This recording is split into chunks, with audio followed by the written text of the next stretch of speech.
Salam alaikum, Dalena Diam, Sud Dakar. Le 8 août, vers les coups de 5 heures du matin, caméra de surveillance yi dañoo filmé benn nit mu sàcc benn moto. Comme niñ ko nar a gisee ci image yi, waa ji de façon méridique dugg na ci biir kër gi daal di fay sàcc moto bi. Nañu dem seetaan vidéo bi ngir mën ci def ay jàngat pour que lu mel lii bañ a amaat.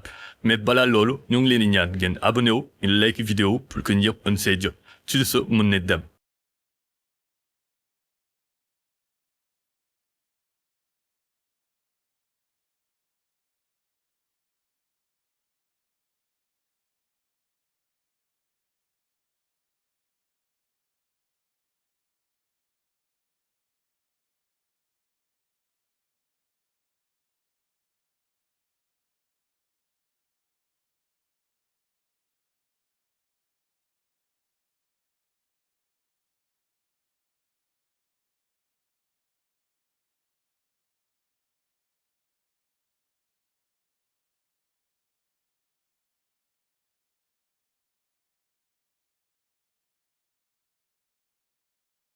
Sunu premier jàngat ci mbir bi mu di waa ji ku patient la parce que lépp ci presque sur une heure de temps la déroulé wu. Vers les coups de 5h17 ci la ko caméra yi di soog a filmé muy toog ci buntu kër gi. Toog boobu noonu yëpp naxasaale la pour xool nu muy def pour dugg ci biir kër gi. Ginnaaw ba mu duggee ci biir kër gi nag fexe naa am accès ci moto ci la génn ak moom. Benn constat bu ñu mën a def aussi mu di waa ji ku am sang-froid la. Li tax loolu mu di dugg na ci kër gi daal di sàcc moto bi ba génn te dara inquiété wu ko. Image bi ngeen di gis nii mooy image moto bi quelques jours avant ñu koy sàcc. Jamono ji nag borom moo ngi ci désarroi. Yan solution la ñu mën a mettre en place pour que lu mel nii bañ a amaat. Premier bi mooy dañuy constater que le moto bi amul lii di antivol. Bien que sa moto yaa ngi koy dugal ci biir kër te peut-être même su fekkee ne sa néeg la sax war naa mën a installer ci biir antivol te it nga installer ci lii di GPS pour que en cas fekkee ne dañuy jël moto bi noo mën koo localiser. Beneen mbir mi bu ñu mën a mettre en place aussi moo di installation de système d'alarme. Système d'alarme da lay permettre képp koo xam ne dafa laal moto bi rek na am signalisation sonore boo xamante ne dina la mën a xamal que ne am na ku laal sa moto.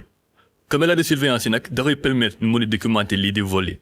Mais cependant mesures préventives yi ñoo mën a tere loolu te it mun ñoo permettre ñu mën a protéger suñuy biens